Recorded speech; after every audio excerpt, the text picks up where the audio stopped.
short notice. This is obviously a very important issue for us and for the community. And really the reason why we wanted to have this press conference was to shed light on this issue, but also make sure that our officials know that we are paying attention and they will be held accountable as well. This is an important thing for not just the immigrant refugee communities, but our community at large. And we wanted to bring together some stakeholders who were either part of the process when the ordinance was passed or very much engaged in this as well. So we have council members, city, King County, we have organizations that are part of this process. I am State Senator Joe Nguyen from the 34th Legislative District, and really just wanted to kind of gather folks here today. So the first person who's going to speak will be Councilmember Lorena Gonzalez.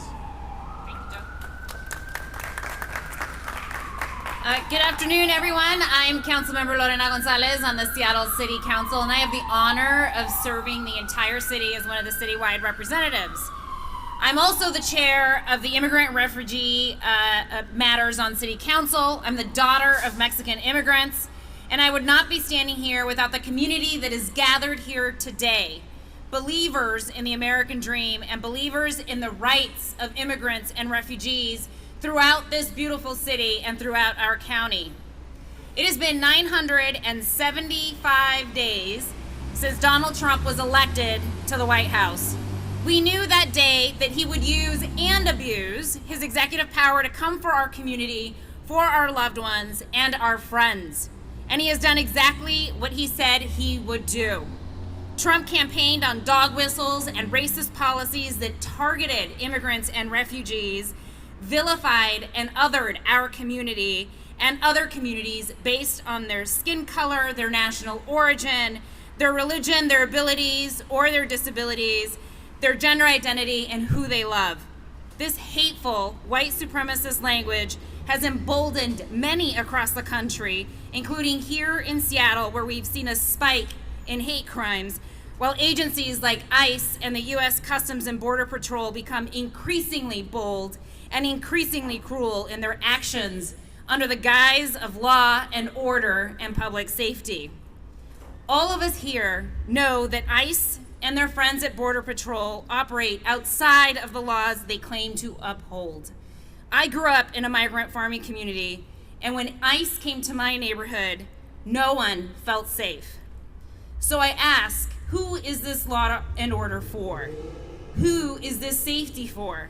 It certainly is not for my community. Yesterday, Yasmin Juarez shared her painful story with the world about losing her 21-month-old daughter, Marie, after being released from an ICE facility in Texas. She detailed those abuses, the inhumane and unsafe conditions, the lack of care for another human being's life, even if they needed medical attention. ICE is guided by immoral policies that are designed to tear our families apart, not keep our communities safe. So we know who ICE is, we know who their agents are, and we know that they are in our community, and we have failed to recognize and implement our laws that would have otherwise kept us protected in the county. ICE's actions here, ignoring King County laws, have put hundreds and more along with their families at risk. Our local family in the immigrant rights movement, many of whom are standing behind me today, fought hard for several years for stronger protections here at the city, at the county, and at the state. We have had some impressive wins, including the King County law that we are here to talk about today. But policies are just half the battle. They are only half the win. And as electeds, we have to make sure that the policies that communities fight for years in most instances, are actually implemented to the full intent of the letter of the law. That did not happen here. As elected officials, we have an obligation to make sure that these laws are implemented consistently with intent. I am extremely disappointed that that did not happen in this instance. In the city of Seattle, we will continue to be a welcoming city. We'll continue to work with our partners at the county on figuring out how to fully implement this and making sure that we can build back the trust that has been eroded in our immigrant and refugee communities as a result of what we read in this King County Auditor's report yesterday. We have an obligation to work together. We have made commitments together to invest in the resilience of our immigrant and refugee communities. This was a failure by county officials to not keep watch of their own house and make sure that these laws were implemented fully. And I know that there is a moral and ideological commitment to keeping our community safe, but again, we have to make sure that there is follow through in these executive policies and implementation of those laws to make sure that the intent of laws are actually doing what they're intended to do. We are now on notice. And we know what we need to do based on these recommendations. I stay committed with the immigrant rights movement, who are my brothers and my sisters in this struggle. And I also stay committed as an elected official to bring my lived experiences of what it means to have your family separated to bear on this conversation. So I am looking forward to the next steps. I'm looking forward to advancing policy solutions that will actually implement this law. And I look forward to, again, having those ongoing conversations to make sure that we are always doing more and better to protect our communities from an agency we know does not have our best interests in mind. Thank you. Thank you, Councilmember Gonzalez. Next, we'll have Shakti Conrad, who is the chair of the King County Democrats.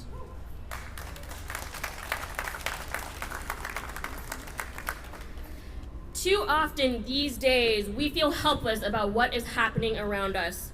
We see images of kids locked in cages, hear about loved ones being torn away from their families. The policies of this White House are not arbitrary. They are causing irreparable damage to our families, friends, and neighbors right here in King County. And they're using ICE and our own King County Sheriff's Office and the King County Jail to carry it out. I've seen it. I've been to the border and witnessed these atrocities firsthand. I've talked to these children whose fathers have been taken away, mothers whose sons and daughters have been deported without due process, without a chance to even say goodbye, taken against their will from the places they've called home for decades. I have seen them, I've heard them talk about the ICE box, I have heard them talk about the traumatizing events and the treatment by ICE to them while they are being held without any process. But unfortunately, we don't have to leave King County to see this wrongdoing firsthand. And what the King County Sheriff's Office and the county jail have been doing is wrong. Plain and simple, it is wrong. We live in a democracy where people are treated as human beings, and the will of the voters is the law of the land. Last year, we proudly declared that King County had sanctuary status, that Seattle was a sanctuary city. Our county council adopted legislation to put the civil rights of our people first. And yes, immigrants are our people. They live here, they work here, pay taxes, raise children. They're building a better community for all of us every day. And you know what? I am an immigrant. I'm an immigrant who worked in the Obama White House and am now the chair of the King County Democrats. If you live here in our region, you deserve to live here free of harassment. You deserve to keep your personal information private. Too much is at stake to remain silent. In the face of threats from the president, we told the world that King County would be a safe place to work, to live, and raise a family, and that we would no longer use public money to support ICE raids and deportation. If the sheriff's office and county jail won't listen, we will make them listen. Our government officials work for the people. We pay their salaries, and they must abide by the laws we've passed. In our county, putting people first is the law. As Democrats, it's not just enough to talk about our values. We must live them every day. And that starts by following the laws our council has passed, by opposing racism and hatred throughout our county. As a King County Democrat, I apologize to the people and communities harmed by these illegal actions by our government. And I call upon the county executive and the sheriff to issue their own apologies and to ensure that the branches of government that oversee abide by the county council's legislation. We must demand accountability for the wrongdoing of those failing to follow the law and putting people at the risk of deportation. and notification and support should be provided to those who have been impacted by this. We refuse to be made powerless by the actions of others. We reject the aggression of ICE and the overreach of the sheriff's office. We stand firmly, unapologetically, in solidarity with our immigrant brothers and sisters and call for the immediate action to right the wrongs that have been done to them and to us all. Thank you. Thank you, Shasti. Next, we have a member from one of the organizations that helped pass the ordinance in the first place, Miguel from the Centro de la Raza.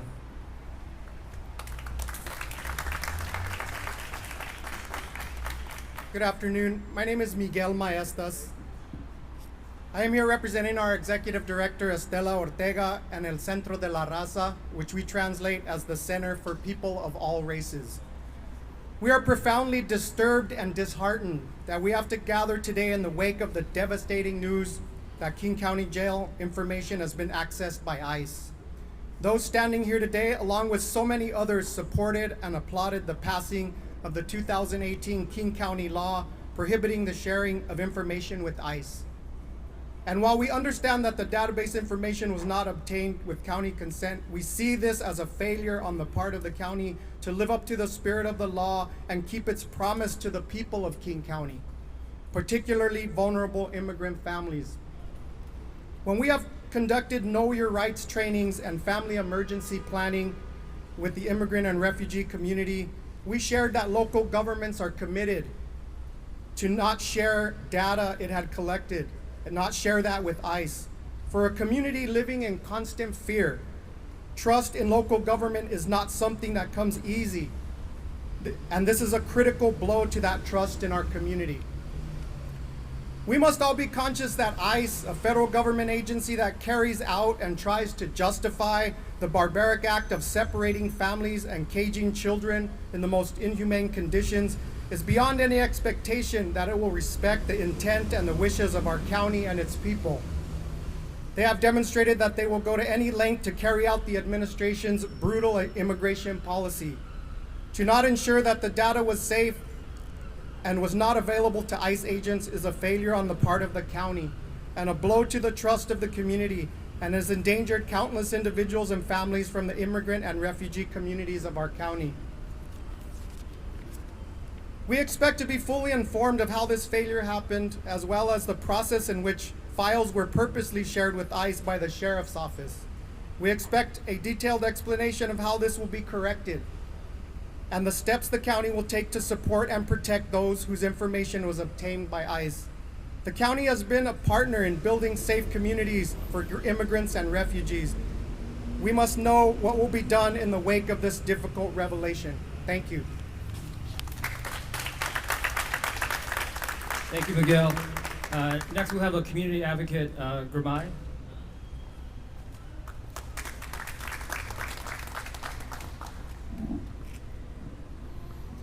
In the 1970s and 1980s, a military government took over Ethiopia and killed thousands of people. The war and the turmoil forced my parents to flee across the border into Sudan. Sudan gave them refuge. Once my brother and I were born, we boarded a plane and flew across the Atlantic Ocean to the United States. The United States gave us an opportunity for a better life. Refuge and the opportunity for a better life. Those are the two things that people are looking for when they come to this country.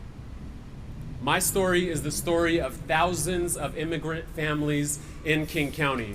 The only difference between my story and the story of the people that are caught by ICE is that we found a system that worked for us. We were lucky enough to find a system that worked for us. For far too many, that system is broken. That system strips families from their children and strips dignity away from human beings. The New York Times is reporting today that the Trump administration is planning on using ICE to conduct massive nationwide raids on our immigrant communities. Think of the scale of that disruption.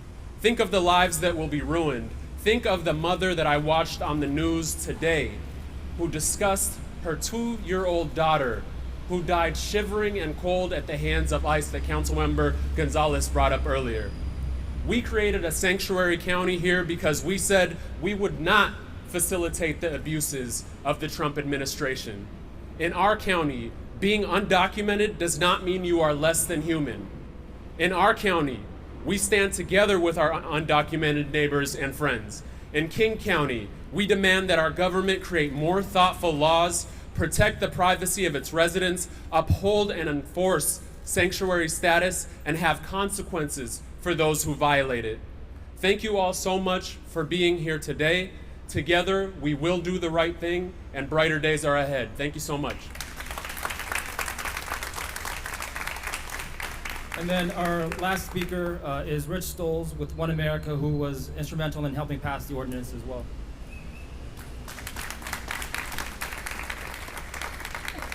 It's been a very difficult week for immigrant families living here in King County and across Washington State.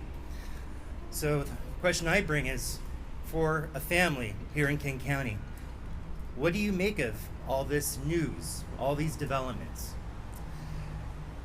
We started the week with a news report talking about another data breach that turned out not to be the case at the State Department of Licensing related to ICE using facial recognition software to try to data mine driver's license databases in different states across the country. We are seeing further news reports of children essentially being abused by our federal government that has been able to divert resources to building a wall, but not to purchase toothbrushes for children living in what essentially amount to concentration camps at our southern border. There may be news today. We'll see what the president says about the census question on citizenship and the possibility that our president may attempt to circumvent the legal position of the United States Supreme Court on whether that question should be on the census. And a couple weeks ago, our congressional delegation, under the impression that they would be addressing the humanitarian crisis at the border, passed national supplemental funding for further enforcement at the border and in the interior. And the president has announced his intention for a massive series of raids this weekend. And then here in King County, where so many of us worked to build a solid model policy for the country, we learned that ICE was gaining access to information that they should not have had here in King County. The consequence of that is how trust in communities has been struck and eroded. The number one job of King County now is to rebuild that trust. It is unacceptable that the possible reason why this happened was that nobody double-checked the work of a retiring employee. And as a consequence, perhaps 1,000 people may have been picked up or investigated or taken into custody by ICE. That cannot be acceptable. Not in King County, not in Washington State. So we call on our officials and anticipate working closely with our council members and with the staff of King County to ensure that this does not happen again. And there is an opportunity to once again make this a model policy for the state, because the organizations and people from so many communities that have come together to protect immigrants did enact statewide legislation called the Keep Washington Working Act that places an expectation on local jurisdictions that they not collaborate with ICE. And there is significant work for all of us to do now, here in King County and across the state, to ensure that this agenda of cruelty, that this agenda of fear that is being driven by this president will not be what this generation is remembered for. That instead, communities and families here in King County know that the governments that have been elected here are committed, are prioritizing, and making real the values that they espoused when they ran for office, when they heard the testimony from individuals impacted by ICE, and when they enacted the legislation that we thought we could depend on. Thank you very much. Again, thank you for everybody who came. I would like to acknowledge at the very least the King County Council members who are also here. Thank you for your support through these efforts and your work that you're doing as well. We'll be here to answer any questions as needed, but that wraps up the formal press conference in terms of the speakers. But feel free to ask questions as you have them, or we'll be here as well. Thank you so much.